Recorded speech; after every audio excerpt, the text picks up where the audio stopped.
All right, it is 12 o'clock, so I want to welcome everyone to the Manitoba Chambers of Commerce. This is the release of our 2023 Manitoba Business Outlook Survey. My name is Chuck Davidson. I'm the president and CEO of the Manitoba Chambers of Commerce. We are joined today by Ron Gauthier, who's the CEO for CPHR Manitoba. Michael Asante is the policy analyst for the Rural Manitoba Economic Development Corporation. Margot Cathcart, the CEO for the Rural Manitoba Economic Development Corporation, is also on the line. We've got Kay Gardner, the program director for the Digital Manitoba Initiative, Nick Gamble, the policy analyst for the Manitoba Chamber of Commerce, and we've got Andrew Enns, the executive vice president for Leger, who has done the survey with us. So this is the 6th annual survey that we have done, and we're glad to have so many people on board to be able to share the results with us today. So the process that we'll go through is that Andrew Enns will share the results, and throughout the results that come through, we will be providing some commentary on what we're seeing, what we're hearing, and engaging with our panelists who are also really our partners on this survey results. If you on the line have some questions about some of the survey results as well, feel free to put something either in the Q&A or the chat. We will be looking at that as well, and we can also bring those into the questions and try to address as many as we can. In the meantime, if you want as well, all of this information, don't feel like you need to save it. It's all on the website of the Manitoba Chamber of Commerce as of right now. So all of the results and then some additional slides that we're not necessarily going to go through today are going to be on that site. So you can access them by going to www.jointhechamber.ca, and all of the information will be up there. So we've got an hour set aside for this. We'll try to go through as much as we can, have a bit of a dialogue, and give you a good sense in terms of what's on the minds of business leaders in Manitoba. And so with that, maybe I'll throw it back to Andrew Enns, the Executive Vice President of Leger, who will walk us through the survey results, and then we'll have a bit of a conversation as we go along. Andrew? Excellent. Thank you. Thanks for that, Chuck. And yeah, sixth annual.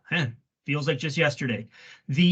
So before I get into a couple of things, just want to briefly go over the methodology for folks. It was, again, very similar to what we've done in years past, an online survey methodology. We programmed the survey and mailed out links to people on the Manitoba Chambers database. This year, we got 288 responses back from business owners and decision makers across the province. A good sample, very consistent to what we've seen year over year. We were in field, got into field just after Remembrance Day, like on the 14th of November, and we closed things down right at the beginning of December. So just really quick in terms of a few sort of a broad overview, what we're going to talk about here. We're going to look at some business optimism and how just generally businesses are feeling out there, and there's going to be some good news that we're going to touch on. We are going to get into some of the challenges, and obviously, number one is that inflation challenge that we've been dealing with. Labor market, we can't really do this without talking about that. That's a perennial challenge, and then some slides on international trade. So our first section, in terms of just the general mood of business owners in Manitoba, that sense of optimism, a few sort of key highlights that we're going to sort of touch on as we go through these slides. There is more optimism as we head into 2024 compared to where we were at a year ago. Some of that optimism is behind the sense that there's going to be some growth. There's actually some fairly good numbers around how businesses are feeling about revenue growth going forward in the year, and as well as in terms of hiring. So I think there'll be a few areas there that will be of interest. In terms of that business optimism we touched on, 80% of the businesses participated this year are feeling optimistic. 19% very, 60% somewhat. I think it's interesting to note that 19% of very optimistic outpaces the entire sort of somewhat somewhat pessimistic or very pessimistic. So clearly, I think there's a mood of opportunity. It's better than it was a year ago, and I mean, when we look here, and I think I'll pass it over to Chuck at this point, but certainly I think these are good numbers to sort of set the table for us. Yeah, and I think what this really speaks to as well, and I'll have any of our partners kind of jump in on this one, is really that things I think are stabilized a little bit more. I know obviously the last number of years dealing with the pandemic and the impacts of that, and then what we've been dealing with over the course of really these last 18 months with the significant increases in interest rates, that seems to have leveled off. Those inflationary pressures seem to be at a level that I think is a little bit more stable. So that's kind of what we're seeing, and I think I'd be interested, Ron and others on the call, if that's kind of a sense that you're getting from the business community as well. But I think that's really starting to show through, is that things are at a level where it's a little bit more predictable, which is exactly what business likes.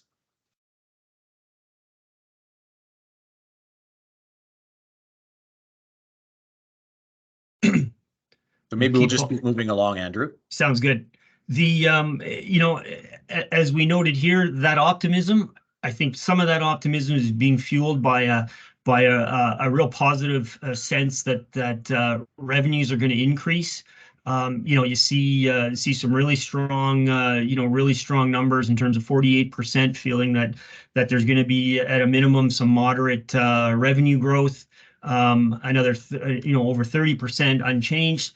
So generally speaking, from a revenue perspective, I think things are looking a little better, a little more positive outlook than going forward into 2024. We look at again, and Chuck, you and I had a conversation about whether we get into this slide. This is more of a general sense of the province in terms of the right direction or wrong track. And for some, there's always a little bit of political connotation when you look at this. We were in field shortly after a provincial election. This is a new government. I think this is a really interesting slide to keep hold of, Chuck, as we go forward from here to see how, I think what you see here is a bit of a wait and let's see this new government and where it's heading. Yeah, I think there's no question about that. I think it's clear. The new government had put in place a focus in terms of on growing the economy. I think what you're seeing in this is that it is really that wait and see sort of approach. I think what's interesting when we looked at these numbers, when you dig a little bit deeper, there's really a difference between large and small businesses. Large businesses were a lot more optimistic and a lot more in thinking that the province was sort of on that right sort of path, even from a competitiveness standpoint. Small businesses, it's not as, and I think you're going to see throughout the survey results, small businesses continue to be a lot more challenging. There's a real difference between the two in terms of going forward. So this is one, obviously, we're going to continue to track going forward and putting, sort of holding government's feet to the fire to make sure that, we continue to be on that right track, that we're going to have a focus on growing the economy, which is exactly what the business community is going to be looking for.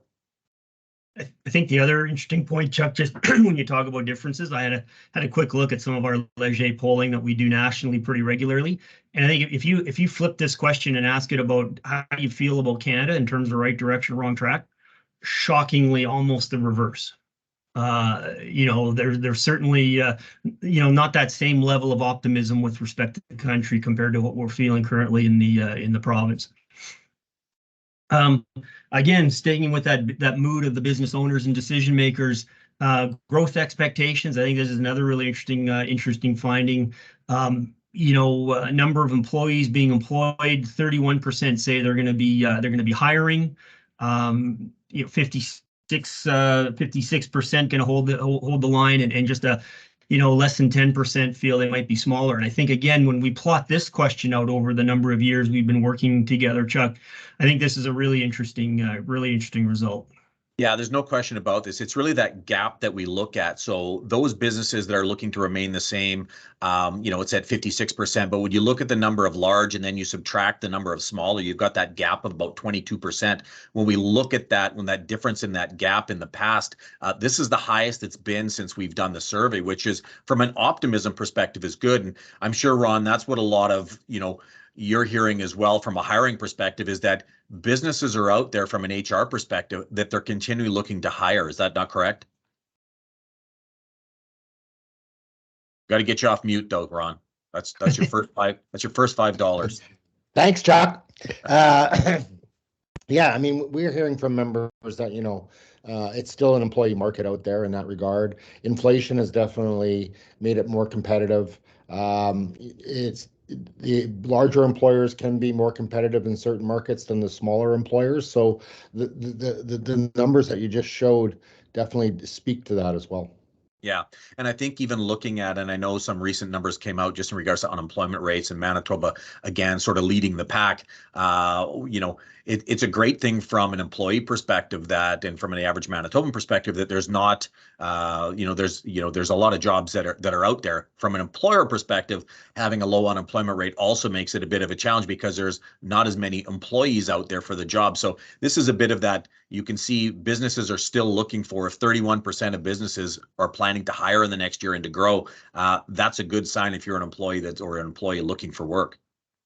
Yeah, it definitely makes it an employee market at this point in time. So. Well, and when we break that down a little bit more, Ron, you see some of these sectoral areas where the challenges can be even potentially even a bit more acute. I know my neighbor here by my office, EY, we were talking just before Christmas about sort of in the professional consultancy where it's a challenge. It's a challenging place to hire from right now. Yeah, absolutely. So we move to our second section. Andrew, maybe just push back one, go back to that previous slide, because I think one of the things that's interesting in that previous slide that we had is just in regards to the sectors. And I think maybe this is, Kay, from a Digital Manitoba initiative, one of the things that we're dealing with a lot of times is that technology and communications. And when you look at which of those key sectors are really looking to grow, when you look at that 41% on the left in the yellow that shows professional services, technology, and communications, that 4 out of every 10 businesses in those sectors are looking to hire. I mean, we're seeing that from in terms of what those needs from a business perspective are, aren't we, Kay? Yeah, I think I was just making notes about the slide so that I would come back to it if we didn't have time. But I think what's interesting is 2 things. One, that growth and optimism piece. 59% of the companies we surveyed said that they are going to increase their budget this year in digital spending. And I think that actually is directly related to this employee retention, employee attraction. It certainly speaks to youth employment.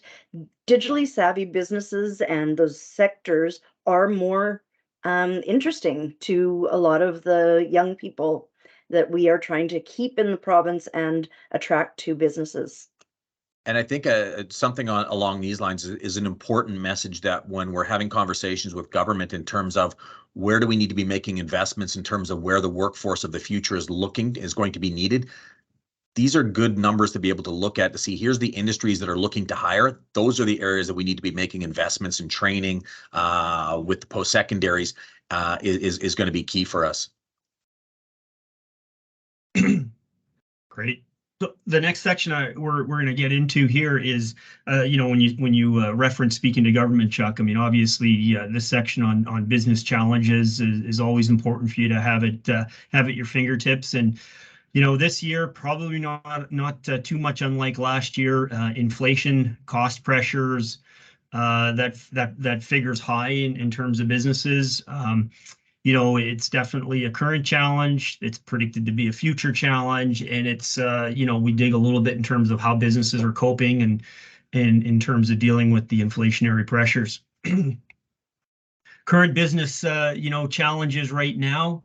And this is the greatest. They had to pick one of from a list of options that we presented. We see inflation, we see rising internal costs, we see rising external costs. It all ties together to those inflationary pressures that are really sort of hitting businesses right now. Yeah, and I think on this one, this is one it's clear. I think the average Manitoban understands that and understands those sort of inflationary pressures.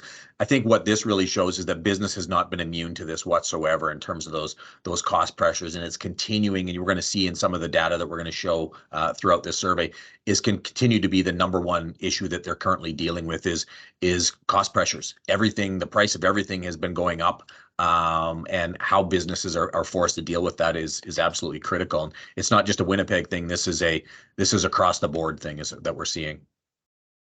Well, for sure, and this slide sort of gives proof to that as well, Chuck, in terms of the impact. I mean, 30, a third of businesses say it's been a significant impact in terms of inflationary pressures. Moderate impact, another 45%, 78%, almost 80% of our businesses are saying. I mean, no one's immune. Yeah, and Here.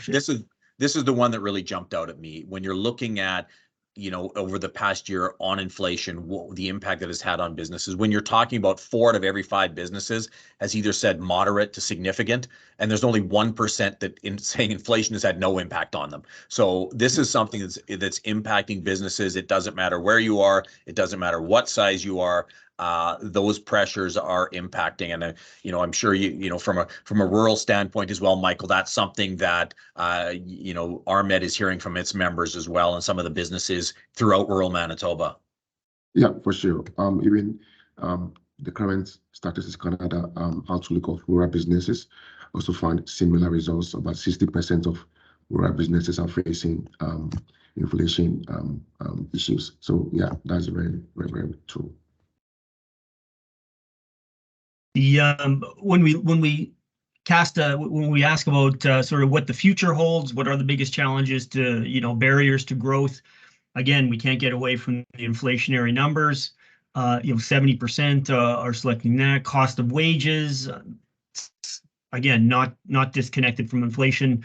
And then you see sort of some of the attracting staff. And I know, Chuck, when we go back to a few years ago, we've been asking this question over for several years, and quite often it would be, staff retention, attracting new staff, just, the labor market would be that big barrier to growth. But we see inflation and wage pressures has supplanted that, this year and last year, I'd say. Yeah, exactly. These last 2 years, inflation is the number one issue that's facing a lot of businesses, as opposed to that workforce situation. They've, we don't see it going away anytime soon as well. I think the reality and sort of the message that we need to send to various levels of government is, don't add to those pressures. Like, let's not sort of pile on to businesses when they're currently dealing with those inflationary pressures. And we're going to see in a couple of slides as well what businesses are having to do to address those inflationary pressures.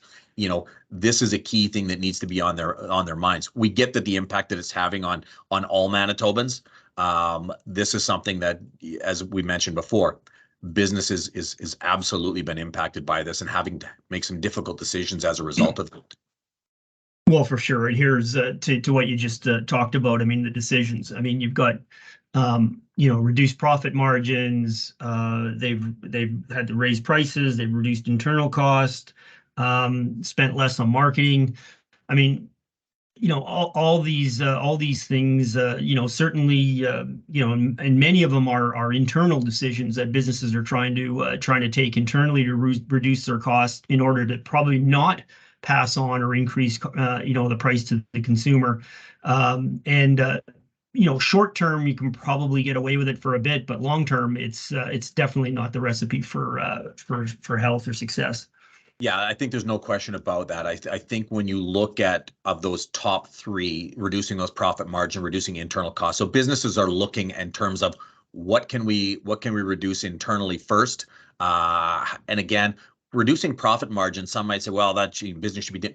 What that also means is that business isn't making key investments, and it doesn't have the dollar set aside for future thinking as well. So what it's really trying to do is it's focusing on the current situation. Raising prices is not something that business takes lightly, because you need to always understand where your customers and what that ability kind of looks like as well, recognizing that inflationary pressures, as we've talked about, also impact your consumer. And you need to make sure that you've got sort of that level playing field. So again, this really highlights to me what business is having to do to continue to stay afloat, and the message that we would continue to send is, let's not pile on here and add additional pressures on those businesses.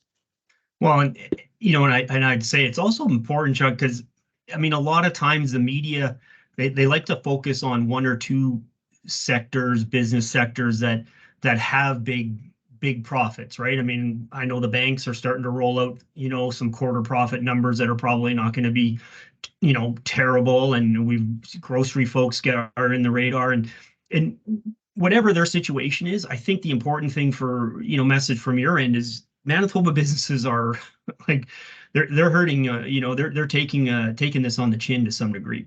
Yeah, and I think when we showed the earlier stats as well, that just in regards to it's something that's impacting every business owner in the province. It doesn't matter what size you are, it doesn't matter what part of the province you're in. You've been impacted by inflation, and you're having to make decisions in terms of what you're going to do on this. Okay. I was just going to say, just to add to that, I think one of the things we have seen, even though it's across the board, when we go to just investment in your company, that's where the gap gets really big too, between big and small businesses. So those small businesses that need to keep investing in things like digital technologies to help them, that it's taken a hit. Yeah. Yeah, we'll see that, Kay, in another slide really related to labor and retention, but I think the case is absolutely right in terms of digital.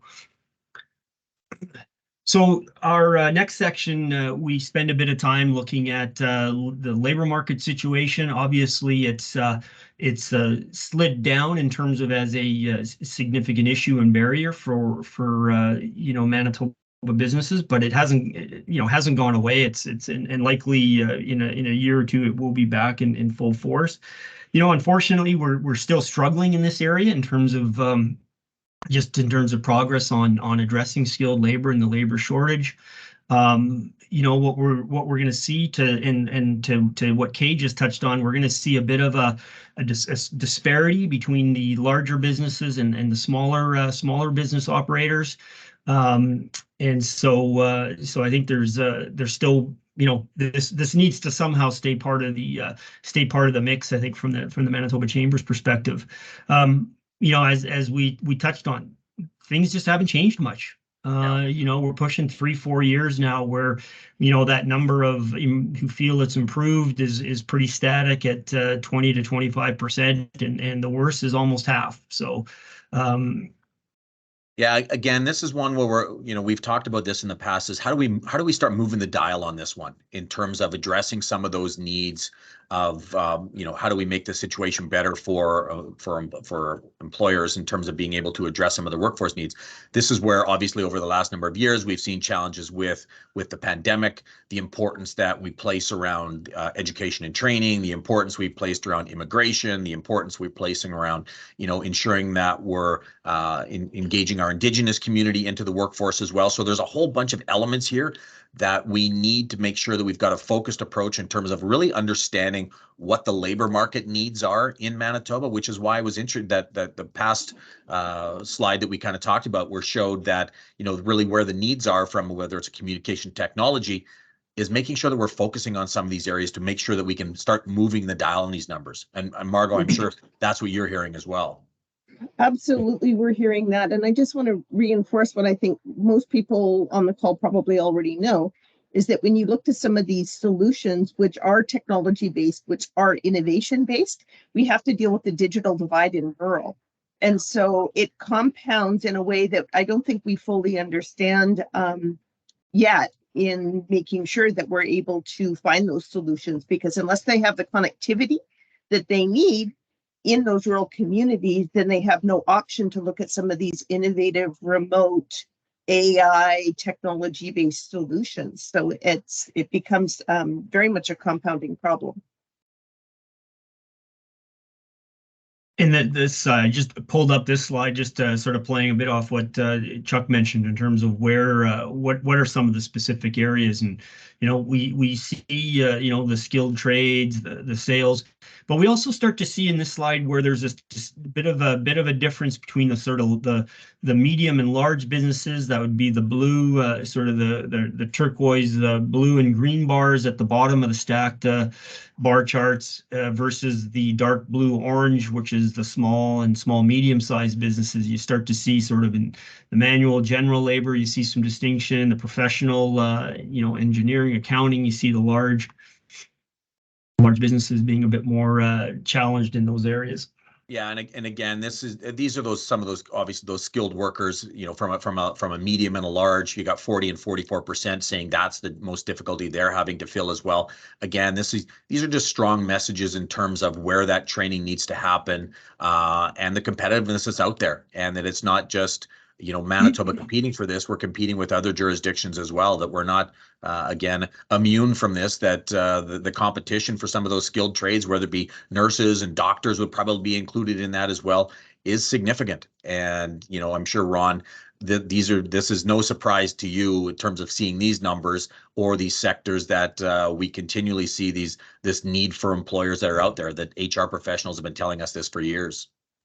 Yeah, I mean, there's no doubt that this is pretty reflective. I mean, people are having harder times, especially the larger organizations, on professional and skilled employees. I mean, during the pandemic and even now, I mean, people are talking about immigration, and it's made some strides, but there's also a perception out there that it has to. There's more work to be done. Larger organizations are more able to hire more newcomers to Canada and can work on onboarding them, where smaller organizations can't.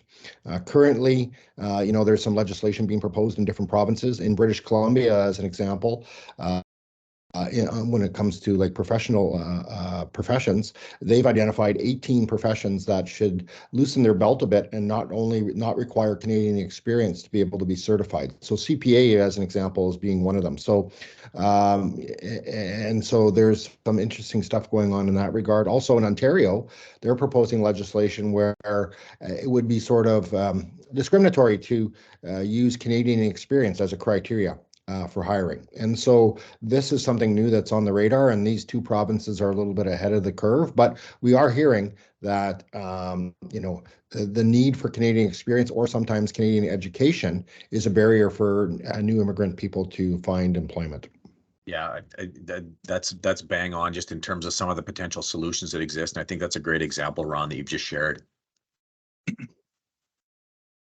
So moving to our next slide, this is a new question that we asked this year, and I think it generated some really interesting results in terms of understanding that within the Manitoba business community, things aren't so homogeneous in terms of experiences out there. This slide sort of outlines what actions businesses are taking to retain, attract, employees. And increased wages, fairly consistent, flexible hours. But where now suddenly you start to see a little bit of a gap is where there's actually a monetary financial investment being made by the business to sort of sweeten the pot for someone within working at the place, or maybe to consider joining the company. And you see, increased training, upskilling opportunities, increased benefits, even some transportation subsidies. You see a real gap there between the size of business. Yeah, I think there's no question in terms of some of those different measures, and I think for a lot of organizations, this is a perfect example as to why you need those HR professionals within your organization to be able to understand what are some of the things that are going to keep employees. And I think it's one of the challenges that small businesses face is not having that experience, or not having those various elements at their disposal to kind of move forward with. So I think, Ron, your members these are some of the things that they're kind of dealing with, and the various measures that they're taking to try to continue to attract and retain the employees that they have. Yeah, they're working with and especially in the medium-sized and large organizations, that's where the CPHRs are working at the strategy C-suite table, coming up with the strategies on how they can try to address some of those issues for their organization. Where the small organizations tend to not have that expertise or availability to those resources. Well, and I can't help but think back to one of our earlier slides where, what are businesses doing to cope with inflation? Well, they're reducing their margins, they're trying to cut internal costs, and, again, that runs counter to investing, at the front end on employees and things, and it's a difficult situation. Yeah, and I think what this also shows is just the importance that most employers are placing on their employees. When you look in terms of what are some of the measures, it's much easier to keep an employee than it is to go and try to find a new employee. So, making sure that they're providing those opportunities for that training and upskilling, providing those flexible hours, increasing wages, all of the different things that businesses are now starting to do, increasing benefits to make sure that the employees you're able to keep them. Because again, when you look at those challenges with trying to find employees, this is probably the best method you can do to keep the staff you have. Yeah. And I find the transportation number really interesting, and it's going to take some more work on our part to really understand it from a rural perspective. But we hear about rural transportation all of the time. You don't have public transit. We've lost the buses in between. You've got remote distances. You may be living in one community trying to work in another community. Certainly lots of conversation about electrification of vehicles and distance and charging stations in rural and all of those other sorts of things. So that's going to be an interesting one for us to watch over time. Sure. So another new question that we brought in this year in terms of where organizations are finding new employees, where are they finding staff, and so I thought this was interesting in terms of still the majority are sourcing within the province, but we're seeing a significant percent, 23% are who have come to Manitoba from outside the country. We've got some interprovincial migration going on, 21%. And then you've got some working remotely outside of Manitoba. So, certainly, sort of obviously, Manitoba is still an important source, but you see businesses. And Chuck, maybe I'll flip to the next slide too, because and I'll get you to jump in on, because again, it shows this disparity between the big and the small. Yeah, exactly. And this is where we see, the importance of immigration that it's had on Manitoba, and specifically when you look in terms of those employers that have the ability to hire new Canadians, it's typically the larger employers, right? Because they've been able to put programs in place. And we really have started to see this in rural Manitoba in communities like Steinbach and Winkler and Morden, just the importance that immigration has played in some of its larger employers. It's significant. And I think this is something that we're going to continue to see. And we're starting to see as well a lot of communities in rural Manitoba, whether it's through chambers or through economic development agencies, are really working with immigration stakeholders and providing those wraparound services to make sure that those new Canadians are really welcomed into communities, and it's successful. And I think that's something that we're going to continue to see. And Michael, that's something that I think is interesting from a rural perspective in terms of where we see those growth opportunities as well with a lot of rural companies. Right, and most importantly, when these immigrants come in, putting in place policies to make sure that we're able to retain them, so that they don't go to these big companies outside of the rural regions is also very, very important to note. Exactly. I think what's also interesting on this chart as well, when you look at in the last 2 years, your organization has hired new employees. Look at the very bottom, no hires in the last 2 years, 34%. So a third of small businesses have not been in a position, or whether it be from an inflationary position or just had the ability to hire people. And I think that's something that really jumps out in terms of, we're talking about a third of small businesses haven't hired anyone in the past 2 years.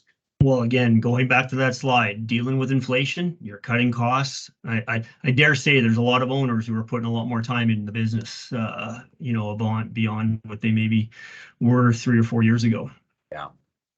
Yeah. And we're also seeing reduced hours. Yeah, absolutely. That's true. Yeah, that's right, Margot, for sure. So moving into our, and this is our last, last section, or second last section, I should say. Just looking a bit at terms of just, again, a question that we've been asking for many years: competitiveness of Manitoba. How do folks feel about things? And we're seeing sort of, it's interesting. We've got an optimistic business community. We feel things are going on, but there is a sense that the province needs to up its game a little bit in terms of its competitiveness with other provinces. Certainly, small businesses, feel they're particularly challenged. If we look here, do you agree or disagree? Manitoba's business climate is competitive with other provinces. Kind of a divided business community. 48% agree, 46% disagree, which is slightly down from a year ago. We had 50% agreeing that Manitoba was competitive. So slight change, but I would say, Chuck, probably the message is work to be done. Yeah, I think there's no question. I think there's work to be done. I think when you break down this, and when you kind of look at these numbers at that sort of that 50-50, it's sort of the next slide that jumped out at me, that there's really a difference between that level between small and large. When you look at large businesses, 69% of them think that we are competitive, whereas only 35% are small. So there's a real difference here, and I think you're seeing that across the board, whether it be from a workforce perspective, whether it be from an inflationary perspective. The larger businesses are better positioned moving forward. Smaller businesses are still challenged. I think they're still dealing with things like CEBA loans and other things, and they've got other cost pressures on them that are sitting on the horizon. They've had to make some difficult decisions as well. They're having a tougher time from a workforce perspective. So I think a lot of small business owners might feel that we're not as competitive as we need to be with other jurisdictions, whereas larger businesses seem to have a better sense in terms of where we are kind of going as a province. And if you look, we follow up the competitive question with sort of what could the provincial government do? Taxation, taxation and the regulatory environment really pop up as significant areas that there could be some movement, positive movement from the business perspective, and that's pretty consistent to what we've seen year over year. Certainly, payroll taxes was talked about, I think, in the last budget, and obviously will be a focus to see what this new government talks speaks to in terms of business taxation. Yeah, and I think from a taxation perspective, obviously, this government as well has followed through on some adjustments to the payroll tax, which is something that we applaud and was part of the tax review that was done in the past year. So we are addressing that. I think looking at incentives to sort of address that workforce issue at 51% as well. Again, I think a lot of this just speaks to the fact that, we need to, continue to support the business community, that it continues to be challenged from an inflationary perspective, from a workforce issue, and what businesses are, they're not necessarily expecting, tax reductions are going to be sort of that golden bullet that's going to fix everything. It's a variety of different things to really create that climate that is one that is going to help to grow the Manitoba economy. For sure. And on the subject of growth, our last topic to cover in just a few more slides, some international trade. Certainly, again, an area that we've asked about before, and we still find that there's certainly good interest in looking for opportunities beyond Manitoba and even beyond Canada. And from a government perspective, there's a near unanimous feeling that there's definitely a role for the Manitoba government to play in terms of opening up international trade opportunities here. And again, this falls under a lot of the work, that Margot is doing with Ahmed and Michael as well. Just, really those opportunities that exist. And this is something that we've been pushing, the previous and the current government, is we don't have a trade strategy in Manitoba in terms of what that looks like. And that's a bit of a gap that exists in comparison with other jurisdictions. Is it not, Margot? Can't get myself off mute. There we go.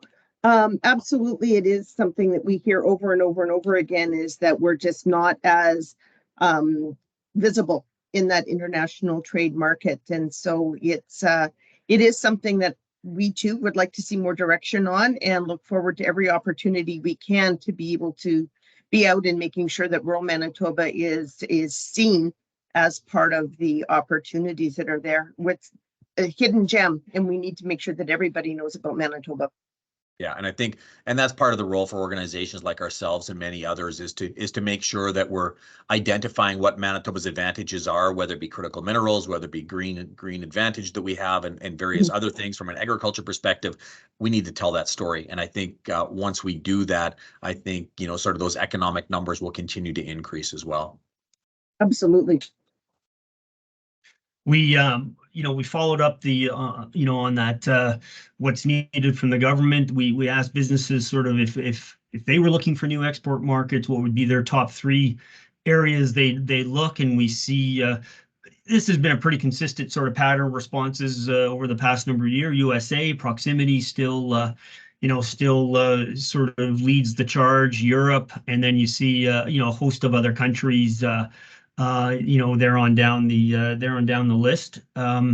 I know, Yeah. Chuck, you've been in the US a few times. And Yeah, I think what's interesting about this one, when you look in terms of our trading partners, typically about from a Canada US or even a Manitoba US perspective, that's a 75 to 80% of all trade is done with the US. I think the Europe number is interesting as well, because that's obviously we've got a free trade agreement in place with Europe. It's not one that I think we've taken full advantage of, but I think we're seeing it as an opportunity here. I think what's also interesting as well is look at the fifth one, Manitoba, 20%. That's, 1 in 5 are identifying that, let's do more business within our own province, which is, some of the initiatives that we've undertaken with economic development tours. And it's really that connection that organizations like RMED and Economic Development Winnipeg and CEDF play, is really trying to connect businesses within our own province about what are some of the opportunities that exist sort of closer to home. That's something that I think was really something that came out of the pandemic, as well as just the importance of local supply chain. yeah. And there's more business that can be done local as well. So I think that's an interesting one. Even Northern Canada at 21%. I think that's something that we've talked about as well, is looking at the opportunities in places like Nunavut, which is straight north from us and is looking to do business with Manitoba. There's opportunities that exist that we can potentially take advantage of. Well, certainly, I just saw some, something in the media about some change, some new opportunities out of the Port of Churchill in terms of resupply, and certainly as seasons lengthen with the port. I mean, there's definitely and as railway improvements get completed, as they're on track to be done. I mean, there's a bit more reliability with the connectivity there. I think there's definitely some opportunity. Well, and I think just to highlight that Manitoba piece a little bit further, part of that is making sure that we find a way for all of our businesses to understand the innovation that's happening and the new products that are coming out to support clean tech, green tech as an alternative to some of their traditional purchasing, because we see lots of rural businesses and certainly urban businesses as well, where they've got fabulous products, but they need to really be able to tap into that local marketplace, which means us looking for new ways of doing things as opposed to just reordering what we have traditionally done. And just finishing off this section, so we asked, business owners, decision makers, sort of where government can help in terms of what markets. And so what's interesting here is you see, obviously there's greater comfort with the U.S. and what you see here is Europe, South America are these, I would say, the newer markets that there's an opportunity for government to potentially help with in terms of opening up doors. And Chuck, to your point, where Europe, is definitely sort of more on the radar, and maybe it's an opportunity for government partners to help out. Yeah, and I know one, Margot's has participated in missions to France and others, along with organizations like Economic Development Winnipeg, to really open some of those doors. But I think it's important that a lot of those are done in conjunction with both provincial and federal governments leading the way and being strong partners, so that we can really introduce more businesses to the opportunities that exist in a lot of these jurisdictions. And I think that's something coming out of the pandemic as well, that is finding some of those new opportunities that are out there for business.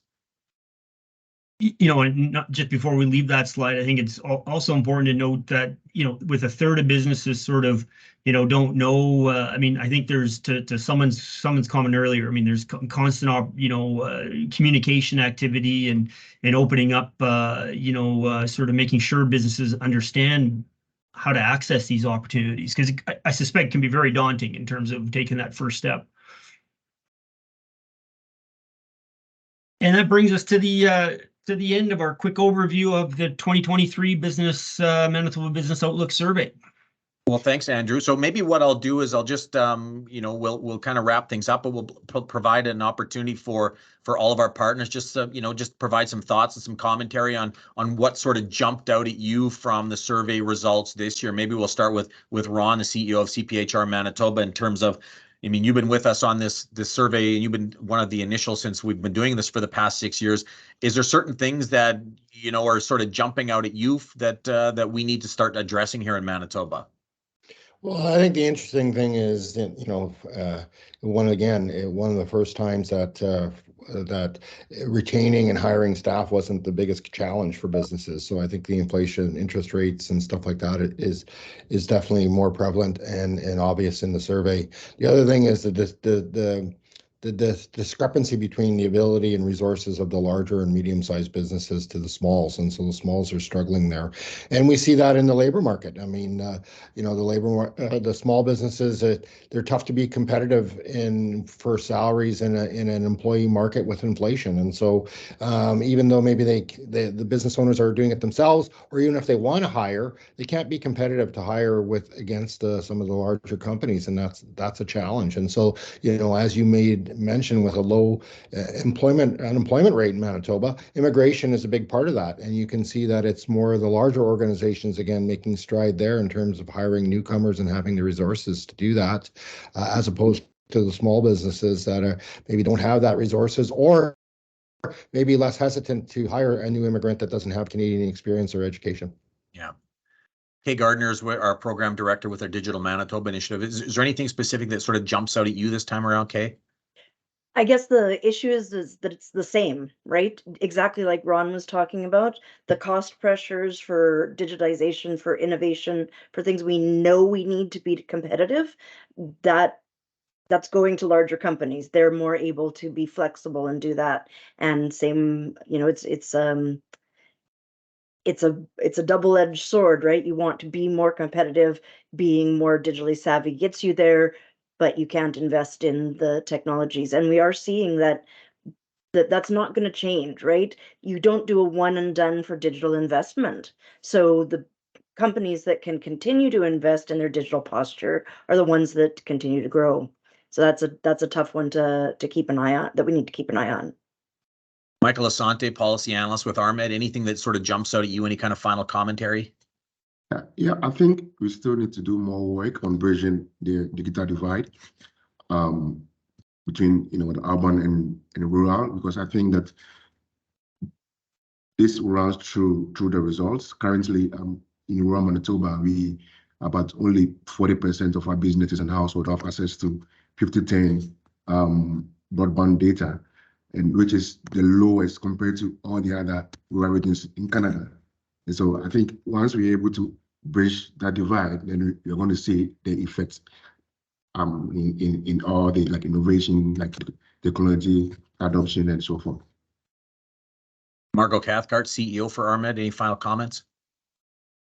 I agree with everything everybody else has said, and I think it's going to be fantastic to dig into some of the rural elements of this further over the next year, so that we can really continue to figure out how to move that dial. Well, thanks again to Ron Gauthier, CEO of CPHR, Michael Asante, and Margot Cathcart with the Rural Manitoba Economic Development Corporation, Kay Gardner, the Program Director for Digital Manitoba Initiative. Andrew Enns, always a pleasure working with Leger and putting this together. Awesome work as always.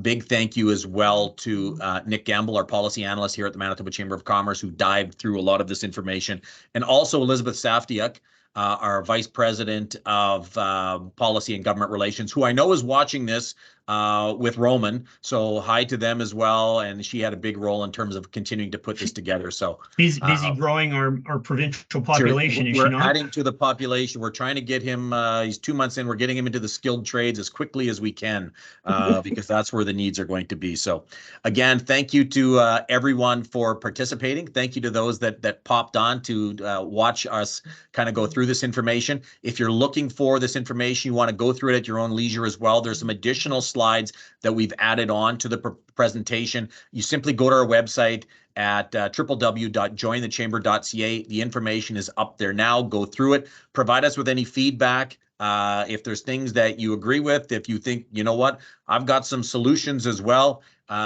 you can give it to Nick. And Nick's even got his hand up, I think, to provide us with a little bit of some final comments as well. Chuck, we actually just have a question for the panel. The question's from Tim, and he's asking whether large businesses are hiring VP and C-suite level people to work remotely versus actually coming to Manitoba. And I don't know if we had that data in the survey results, but if there's things that our panel members are hearing, Tim would certainly appreciate your thoughts on that. I mean, from an HR perspective, we hear that our organizations are still, trying to navigate the landscape of fully remote, hybrid, and in-person work. There seems to be pros and cons to both. The hybrid model right now seems to be the most popular in terms of the feedback from our members, that organizations have people in, a certain number of days a week, 2 or 3 days a week. And at the discretion of the employee. So those are, from an HR perspective, there seems to be less and less organizations that are having individuals where their organizations are working 100% remote. Excellent. Interesting. Thank you. All right. Thanks, everyone. You can get back to shoveling driveways and all of that kind of fun stuff as well if you're still stuck at home. And I hope you enjoyed this. And again, thank you for supporting the Manitoba Chamber of Commerce. Thank you, Chuck. Good rest of the day. Thanks, Chuck. Thanks, everyone. Chuck. Thank you.